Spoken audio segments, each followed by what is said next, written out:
નમસ્કાર વિદ્યાર્થી મિત્રો, આજે આપણે આભાસી પ્રથમગામી પ્રક્રિયા અને તાપમાનની અસર જોઈશું વેગચાંક પર। એમાં પહેલું છે આપણી પાસે આભાસી પ્રથમગામી પ્રક્રિયા।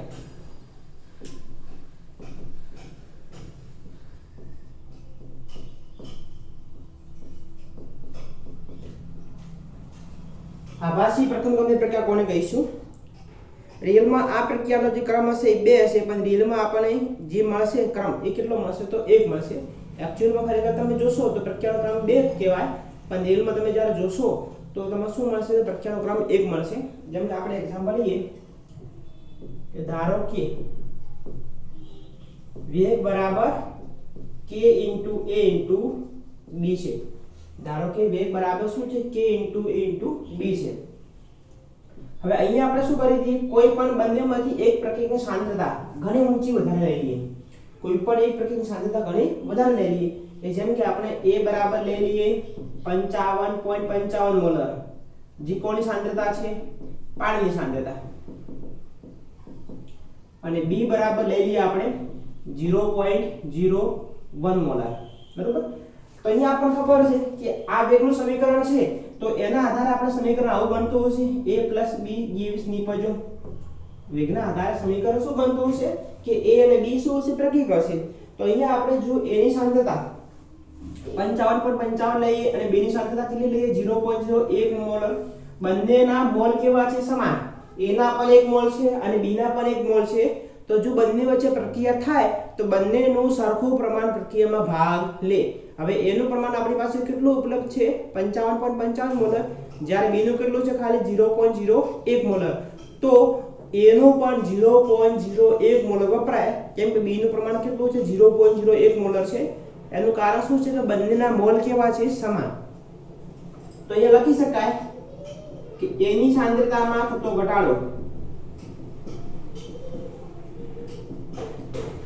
કેટલો ઘટાડો થશે? જેટલો b નો હશે એટલો જ, બરાબર આપણી પાસે કેટલા છે? 55.55 છે। 0.01 ઘટે તો એને આપણે 55.54 લખી શકાય અને એપ્રોક્સિમેટ 55.55 જ કહેવાય, કેમ કે ડિફરન્સ શું હશે? બહુ ઓછો હશે।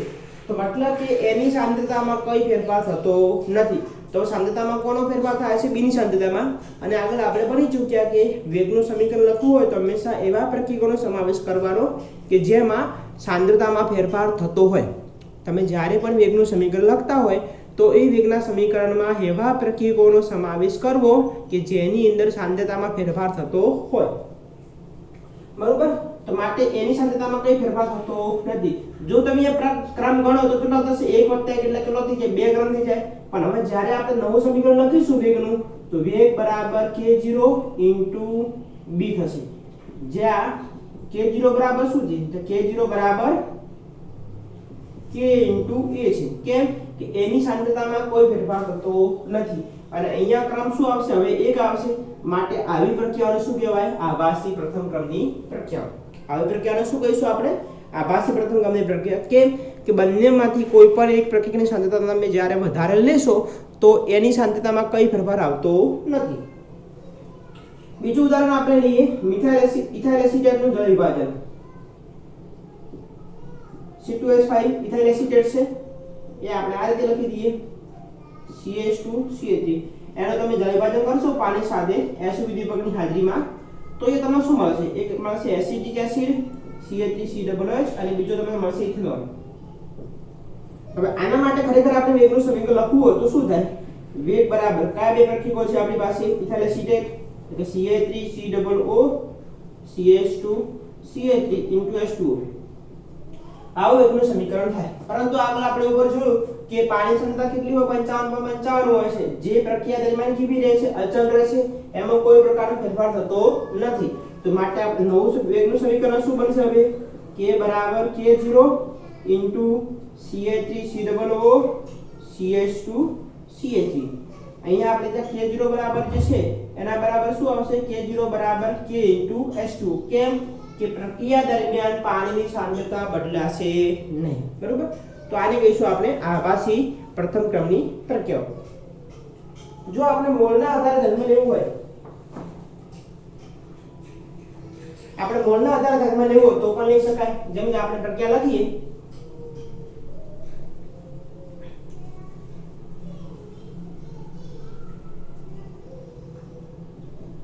CH3COO CH2CH3 પ્લસ H2O તો શું બને છે CH3COOH પ્લસ CH3CH2OH બરાબર।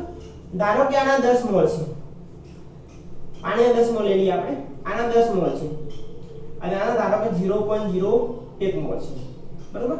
તો જેટલા ઇથાઇલ એસિટેટના મોલ છે એટલા જ પાણીના મોલ વપરાશે, એટલે કે આના મોલ જો પાણીના વપરાશે તો વધશે કેટલા 9.99 મોલ વધે, કેટલા વધશે 9.99 અને 9.99 તમે શું કહી શકો એપ્રોક્સિમેટ 10 કહી શકો કે આના 0.01 મોલ છે તો અહીંયા પણ 0.01 મોલ જ વપરાશે, કેમ કે બંનેનો સહગુણાંક શું છે મોલની સંખ્યા કેવી છે મતલબ આગળ જે સહગુણાંક જે છે પ્રક્રિયકનો એ બંનેનો સમાન છે અને સહગુણાંક સમાન હોય તો બંનેનો સમાન જથ્થો પ્રક્રિયામાં ભાગ લે।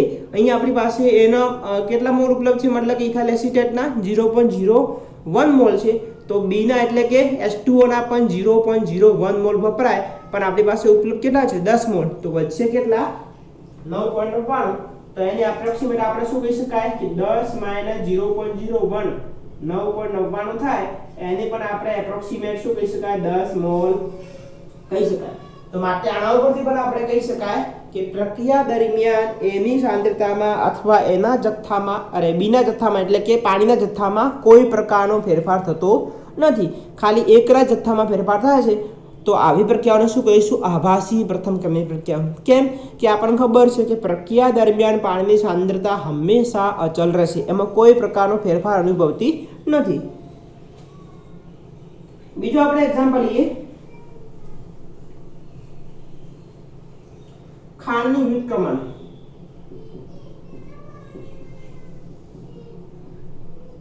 ખાંડનું વ્યુત્ક્રમણ જેને કહેવાય ઇન્વર્ઝન। આ તો તમારે આવશે ચેપ્ટર નંબર 14 માં આવશે જૈવિક અણુઓ જે છે જૈવિક અણુઓ, એ ચેપ્ટરમાં તમે ડિટેલમાં ભણશો, આ ટોપિકને ધ્યાન આપણે કરવાની જરૂર છે નહીં। ખાંડ C12 S22O11 H2O અને એસિડ ઉદ્દીપકની હાજરીમાં પ્રક્રિયા કરશો તો એનું રૂપાંતર થાય છે C6H12O6 C6H12O6, એક હોય છે ગ્લુકોઝ અને બીજો મળે છે આપણે ફ્રુક્ટોઝ બરાબર। એટલે ખાંડનું રૂપાંતર જ્યારે એસિડ ઉદ્દીપકની હાજરીમાં શામાં થાય છે પાણીની મદદથી ગ્લુકોઝ અને ફ્રુક્ટોઝમાં થાય છે, એ પ્રક્રિયા આભાસી પ્રથમ ક્રમની પ્રક્રિયા છે, કેમ કે અહીંયા પણ પાણીની સાંદ્રતામાં કોઈ પ્રકારનો ફેરફાર થતો નથી, તો માટે વેગ બરાબર લખી શકાય વેગ બરાબર C12H22O11। અહીંયા હવે કામ શું થશે એક થશે, માટે આવી પ્રક્રિયાને શું કહીશું આપણે આભાસી પ્રથમ ક્રમની પ્રક્રિયાઓ કહે છે।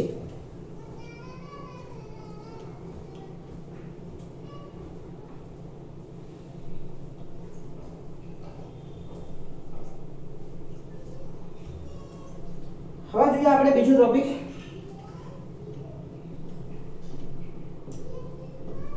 વેગ અચળાંક પર તાપમાનની અસર। વેગ અચળાંક પર તાપમાનની અસર જોઈશું આપણે।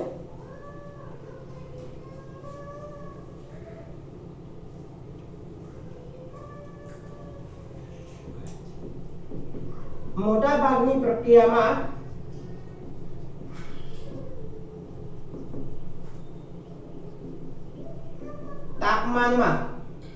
મોટાભાગની પ્રક્રિયામાં તાપમાનમાં 10 કેલ્વિનનો વધારો કરવામાં આવે, 10 કેલ્વિનનો વધારો કરવામાં આવે ત્યારે વેગ અચળાંક કેવા થશે તો બમણા થાય છે।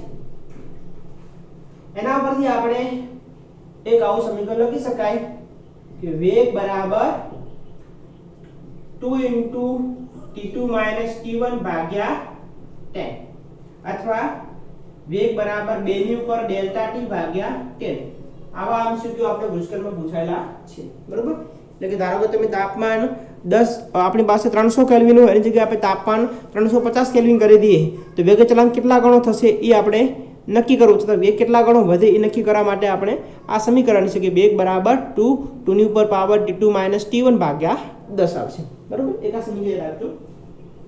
એટલે કે આપણે એવું કહી શકાય કે ધારો કે તમારી પાસે 300 કેલ્વિન તાપમાન હોય, આ T1 છે બરોબર, એ તાપમાન ધારો કે K1 નું મૂલ્ય તમારી પાસે K છે, 300 કેલ્વિન તાપમાને K1 નું મૂલ્ય ધારો કે આપણી પાસે શું છે K છે, તાપમાનમાં ખાલી કેટલાનો કરવાનો છે વધારો 10 કેલ્વિન નો, એટલે કે આપણે 310 કરીએ તો ઈ સંજોગોમાં K2 નું મૂલ્ય K1 કરતા કેટલા ગણું થશે 2 ગણું।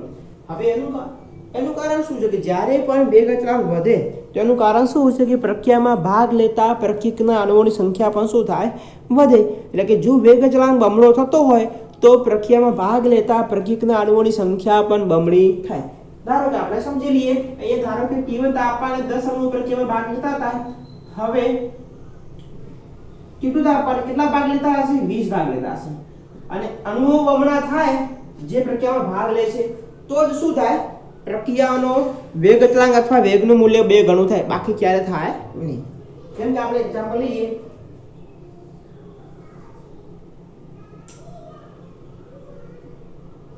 Ne/Nt, Ne/Nt શું છે તો Ne બરાબર છે આપણી પાસે Ea જેટલી અથવા તેનાથી વધુ ઊર્જા ધરાવતા અણુઓની સંખ્યા, અને Nt છે ટોટલ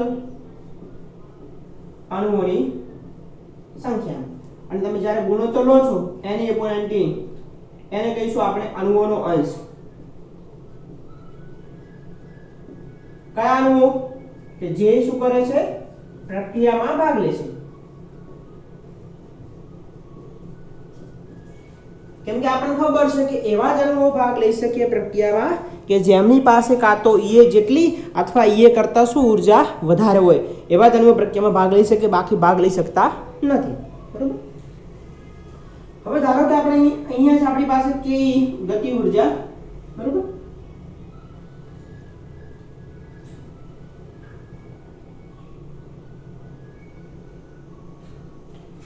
આ ધારો કે આપણી પાસે છે T તાપમાને,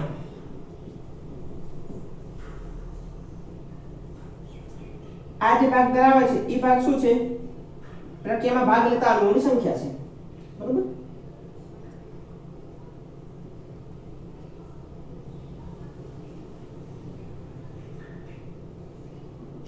હવે તમે ટોટલ જોઈ શકો, એ ધારો કે લંબાવશો અહીંયા આ જગ્યાએ મળશે, અને આ જગ્યાએ લંબાવશો તો આ જગ્યાએ મળશે,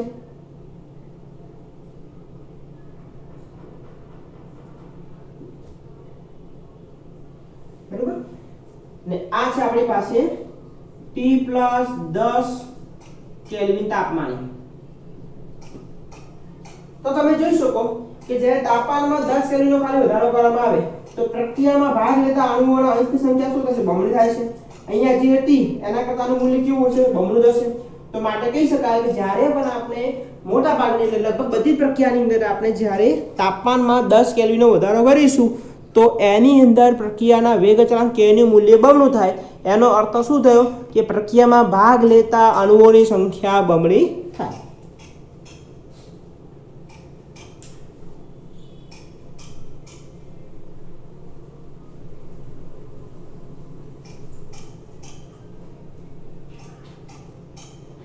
એક ધારો કે આપણી પાસે આવું સમીકરણ છે H2 + I2 gives 2Hi બરોબર। હવે આની અંદર પ્રક્રિયા કઈ રીતે થશે તો આપણને ખબર છે કે પહેલા HH વચ્ચે બનશે અને આ રીતે II વચ્ચે બનશે, તો સૌથી પહેલા શું મળશે કે આ બંને બંધ તૂટશે અને કોની વચ્ચે નવા બંધ બનશે H અને I વચ્ચે, એટલે કે આવું તમને જોવા મળશે।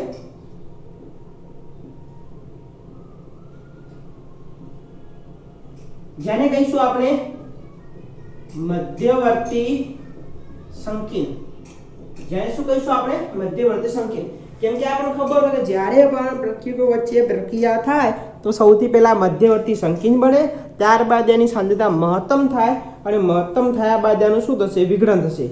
એટલે કે આપણે જો આને ગ્રાફ દ્વારા દર્શાવવો તો પણ દર્શાવી શકાય આ રીતે। અહીંયા આપણી પાસે હશે પ્રક્રિયકો, કયા કયા H2 પ્લસ I2. તો પહેલા આની વચ્ચે પ્રક્રિયા થઈ એટલે આટલા સુધી આપણે પહોંચી ગયા. અહીંયા મતલબ કે શું મળી ગયું આપણે? આ મધ્યવર્તી સંકેત મળી ગયું, બરોબર? ત્યાં આપણને શું મળી ગયું? મધ્યવર્તી સંકેત મળી ગયું. અહીંયા આપણે લખી શકાય EA અને પ્રક્રિયા અક્ષ. હવે આગળ શું થશે? અહીંયા આપણને ખબર છે કે આ બંને વચ્ચે નવો બંધ બનવાનો છે અને આ બંને વચ્ચેનો બંધ તૂટી જવાનો છે, એટલે કે માટે હવે તમને આવી નિપજ મળી જશે HI પ્લસ HI, એટલે કે gives to HI. તો અહીંયા પણ તમે જ્યારે પણ આ રીતે આવશો અહીંયા આપણને નિપજો મળશે અને નિપજોમાં આપણી પાસે શું હશે? 2HI હશે. ધ્યાન રાખજો કે પ્રક્રિયા કરતા નિપજોની ઊર્જા કેવી હોવી જોઈએ? ઓછી હોવી જોઈએ. પ્રક્રિયા કરતા નિપજોની ઊર્જા કેવી હોવી જોઈએ? ઓછી હોવી જોઈએ. એના કારણે અને અહીંયા આપણે E ની હવે જગ્યા આવશે પોટેન્શિયલ એનર્જી આવશે, પોટેન્શિયલ ઊર્જા આવશે. કેમ કે જ્યારે પણ પ્રક્રિયા કરતા નિપજની ઊર્જા વધારે હોય તો એ નિપજ શું બનશે? અસ્થાયી બને, અને નિપજ અસ્થાયી બને તો એનું લાંબો સમય સુધી જોવા મળતો નથી. એટલે કે આપણે નિપજને લાંબો સમય સ્થાયી રાખવા માટે પ્રક્રિયા કરતા નિપજની ઊર્જા હંમેશા ઓછી હોવી જોઈએ.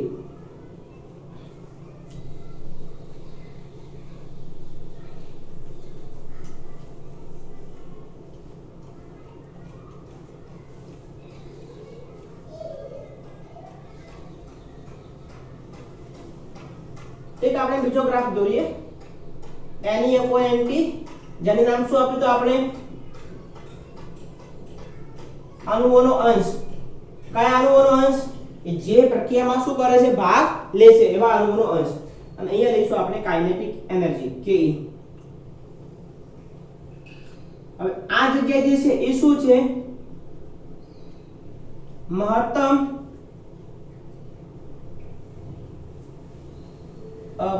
ગતિ ઊર્જા ધરાવતા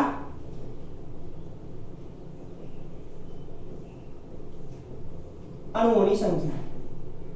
મહત્તમ ગતિ ઊર્જા ધરાવતા અણુઓની સંખ્યા છે એવું પણ આપણે કેવું હોય તો કહી શકાય. અથવા બીજું તમે થોડુંક દ્રવ્ય અવસ્થામાં, મતલબ કે આપણે જે ચેપ્ટર હતું દ્રવ્ય અવસ્થા એની અંદર તમે પ્રવાહી અને જે વાયુ ભણ્યા છે એમાં તમે ભણી ચૂક્યા છો. મહત્તમ સંભાવ્ય ઝડપ, સરેરાશ ઝડપ, પછી મૂળ સરેરાશ વર્ગ ઝડપ, એના જેવું થોડુંક અહીંયા મળતું આવે છે. તો અહીંયા આપણે મહત્તમ સંભાવ્ય ગતિ ઊર્જા અથવા મહત્તમ ગતિ ઊર્જા ધરાવતા અણુઓની સંખ્યા છે. હવે આ સમજવા માટે આપણે થોડું ધ્યાનમાં લઈએ કે અહીંયા આપણને ખબર છે કે ધારો કે આપણી પાસે પ્રક્રિયામાં 100 અણુઓ હતા તો 100 અણુઓની ગતિ ઊર્જા ક્યારે સમાન હશે નહીં. 100 અણુઓની ગતિ ઊર્જા ક્યારે સમાન હશે નહીં. કેમ કે આપણને ખબર છે કે 100 અણુઓ પ્રક્રિયામાં ક્યારે ભાગ લેતા નથી. તો સપોઝ આપણે ધારી લઈએ કે આમાંથી 20 અણુઓ જે છે એમની ગતિ ઊર્જા ધારો કે આપણી પાસે 2 કિલોજૂલ છે, બાકીના 20 જેની સપોઝ ધારો કે આપણે ધારી લઈએ કે 1 કિલોજૂલ છે, અને બાકીના જે 60 વધ્યા એમની ધારો કે આપણી પાસે છે 1.5 કિલોજૂલ. બરોબર? તો આ જે અણુ સંખ્યા જે છે કે જેમની ઊર્જા મહત્તમ હોય, મતલબ કે જેમની આપણી પાસે આ જે દર્શાવે છે આપણી પાસે શું છે કે એવા અણુઓનો અંશ હશે કે જેમની ઊર્જા સરેરાશ ઝડપ કેવી હોય? વધારે હોય. મતલબ કે વધુમાં વધુ સંખ્યા ધરાવતા અણુઓની સંખ્યા છે. વધુમાં વધુ અણુઓની સંખ્યા કે જે શું કરે છે? પ્રક્રિયામાં ભાગ લે છે. આમાં તમે જોઈ શકો કે અહીંયા ધારો કે તમે ધ્યાનમાં લેશો આ જગ્યા ઉપર તો તમને Ke નું મૂલ્ય કેવું મળશે? ઓછું મળશે. એની સંખ્યા પણ કેવી છે? ઓછી છે. અને અહીંયા ધ્યાનમાં લેશો તો અહીંયા તમને Ke નું મૂલ્ય વધારે મળશે પણ સંખ્યા પણ કેવી છે? ઓછી. તો આ ગ્રાફના આધારે તમે શું કહી શકો કે મહત્તમ ગતિ ઊર્જા ધરાવતા અણુઓની સંખ્યા ઓછી છે, ન્યૂનતમ ગતિ ઊર્જા ધરાવતા અણુઓની સંખ્યા પણ કેવી છે? ઓછી છે. વધુ જેની ગતિ ઊર્જા હોય એવા અણુઓની સંખ્યા પણ ઓછી. કેટલી છે આપણી પાસે? વધુમાં 2 કિલોજૂલ છે તો એની સંખ્યા ખાલી કેટલી છે? 20 જ છે. અને સૌથી ઓછી 1 કિલોજૂલ છે એની સંખ્યા પણ કેવી છે? 20 જ છે. પણ મહત્તમ એટલે કે વચ્ચેની જગ્યા, મતલબ કે એવા અણુઓની સંખ્યા વધારે છે કે જેમની ઊર્જા ન વધારે હોય કે ન ઓછી હોય. અને આ પ્રકારનું જે વહેંચણી કરી છે એ વહેંચણી કોણે કરેલી છે? મેક્સવેલે. આથી આને કહેવાય છે મેક્સવેલનો વહેંચણી વક્ર. મેક્સવેલનો વહેંચણી વક્ર. કેમ કે એને શું ધ્યાનમાં લીધું કે અહીંયા આપણે જ્યારે પણ ધ્યાનમાં લઈશું તો શું જોવા મળશે કે તમે જો એવા અણુની સંખ્યા ધ્યાનમાં લેશો કે જેમની ગતિ ઉર્જા વધારે હોય તો એ બહુ ઓછી છે. એવા અણુની સંખ્યા ધ્યાનમાં લેશો કે જેમની ગતિ ઉર્જા સૌથી ઓછી હોય એ પણ સંખ્યા કેવી છે? ઓછી છે. પણ એવા અણુઓની સંખ્યા વધારે હશે કે જેમની ગતિ ઉર્જા મહત્તમ પોસિબલ હોય. કેટલી મહત્તમ સંભાવ્ય ગતિ ઉર્જા હોય એવા અણુની સંખ્યા કેવી છે? તો વધારે હશે. એટલે ધ્યાન રાખજો કે આ ગ્રાફ શું દર્શાવે છે? આ ગ્રાફ એવું દર્શાવે છે કે જેમની ગતિ ઉર્જા વધારે હોય એમની સંખ્યા પણ ઓછી હોય છે, જેમની ગતિ ઉર્જા ઓછી હોય એમની પણ સંખ્યા ઓછી હોય. પણ એવા અણુઓની સંખ્યા વધારે છે કે જેમની ગતિ ઉર્જા મહત્તમ શક્ય હોય. બરોબર?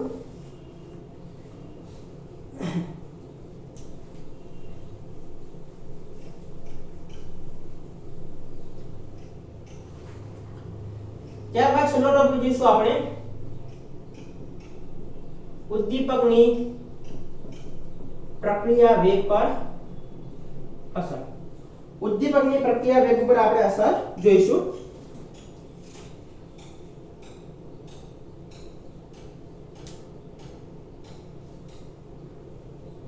એના માટે આપણે એક્ઝામ્પલ લઈએ કે ધારો કે આપણી પાસે પોટેશિયમ ક્લોરાઇડ છે KClO3 એને તમે જ્યારે ગરમ કરશો તો શું મળશે? 2KCl + 3O2 મળશે. એટલે કે આ પ્રક્રિયાને આપણે ગરમ મતલબ કે પ્રક્રિયકની પોટેશિયમ ક્લોરાઇડને ગરમ કરવાથી ઓક્સિજન વાયુ મેળવી શકાય છે. પરંતુ આ પ્રક્રિયાનો વેગ કેવો છે? ધીમો છે. જો એની અંદર આપણે શું મેળવીએ? MnO2 મેળવીએ તો એના કારણે ઓક્સિજન જલ્દી મળે છે એટલે કે પ્રક્રિયાનો વેગ શું થાય છે? વધે છે. તો લખી શકાય અહીંયા પોટેશિયમ ક્લોરાઇડનું વિઘટન કરીને ઓક્સિજન મેળવી શકાય છે, પરંતુ પ્રક્રિયાનો વેગ ધીમો છે. પરંતુ પ્રક્રિયાનો વેગ શું છે? ધીમો છે. જો આ પ્રક્રિયામાં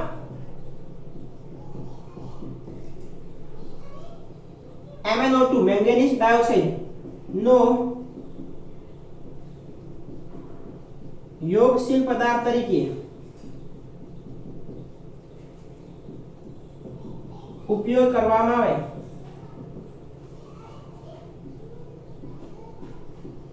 તો પ્રક્રિયાનો વેગ શું થાય છે? વધે છે. એટલે કે MnO2 ઉદ્દીપક તરીકે વર્તે છે. બરાબર?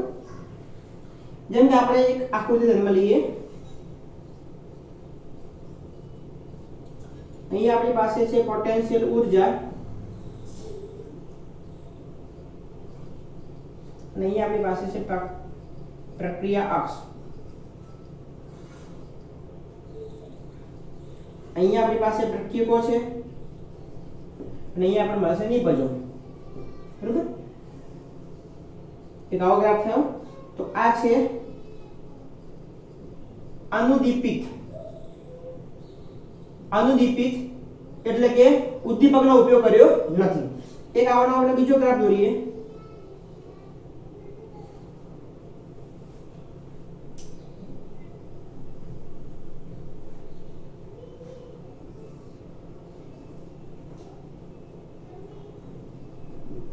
પોટેન્શિયલ ઊર્જા અને અહીંયા આપણી પાસે છે પ્રક્રિયા અક્ષ.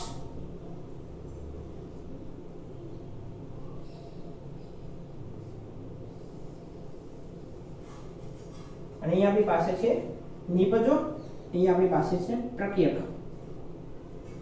બરોબર? અને આ હતો અનુદીપિત મતલબ કે આપણે ઉદ્દીપકનો ઉપયોગ કર્યો નથી. અને આની અંદર છે આપણી પાસે ઉદ્દીપિત એટલે કે ઉદ્દીપકનો ઉપયોગ કર્યો છે. તો તમે જોઈ શકો છો જ્યારે પણ તમે ઉદ્દીપકનો ઉપયોગ કરો છો તો શું થાય છે? પોટેન્શિયલ ઊર્જા ઘટે છે. કેમ કે અહીંયા તમે લંબાવશો આ જગ્યા ઉપર તો ઊર્જા વધારે હતી, પણ અહીંયા લંબાવશો તો ઊર્જા કેવી છે? ઓછી છે. તો એના કારણે પ્રક્રિયાનો વેગ શું થાય છે? વધે છે. એટલે કે તમે જ્યારે પ્રક્રિયાની અંદર ઉદ્દીપકનો ઉપયોગ કરશો તો ઉદ્દીપક શું કાર્ય કરશે? પોટેન્શિયલ ઊર્જા ઘટાડશે, જેના કારણે પ્રક્રિયાનો વેગ શું થાય છે? વધે છે. બીજું, ઉદ્દીપક શું કાર્ય નથી કરતો? પહેલા તો વિચારીએ આપણે શું કાર્ય કરે છે. ઉદ્દીપક એ પ્રક્રિયકોની સક્રિયકરણ ઊર્જા ઘટાડી તથા ઊર્જા અવરોધનું મૂલ્ય નીચું લાવીને પ્રક્રિયાનો વેગ વધારે છે. ઉદ્દીપક પ્રક્રિયકોની સક્રિયકરણ ઊર્જા ઘટાડી ઊર્જા અવરોધનું મૂલ્ય નીચું લાવી અને પ્રક્રિયાનો વેગ શું કરે છે? વધારે છે. બરાબર. ઉદ્દીપક હવે શું કાર્ય નથી કરતો? તો ઉદ્દીપક સંતુલન અચળાંક ડેલ્ટા જી એટલે ગિબ્સની મુક્ત ઊર્જા પ્રક્રિયક અને નિપજના પ્રમાણમાં કે ગુણધર્મોમાં કોઈ ફેરફાર કરતો નથી. એટલે કે ઉદ્દીપક સંતુલન અચળાંકનું મૂલ્ય, મુક્ત શક્તિ ફેરફાર ડેલ્ટા જી ના મૂલ્યમાં, નિપજ કે પ્રક્રિયાના પ્રમાણમાં કોઈ પ્રકારનો ફેરફાર કરતો નથી. બરોબર. તો આ થશે આપણી ઉદ્દીપકની અસર. હવે અહીંયા આપણે ચેપ્ટર 4 પૂરું થાય છે. એક ટોપિક જે બાકી છે અથડામણનો સિદ્ધાંત અથવા સંઘાત સિદ્ધાંત, જે આપણે સિલેબસમાં નથી, મતલબ કે આ વખતે નીકળી ગયો છે કોરોનાના કારણે, તો એ આપણે કરીશું નહીં. હવે નેક્સ્ટ આના પછીના લેક્ચરમાં જોઈશું આપણે JEE અને NEET માટેના થોડાક ક્વેશ્ચન.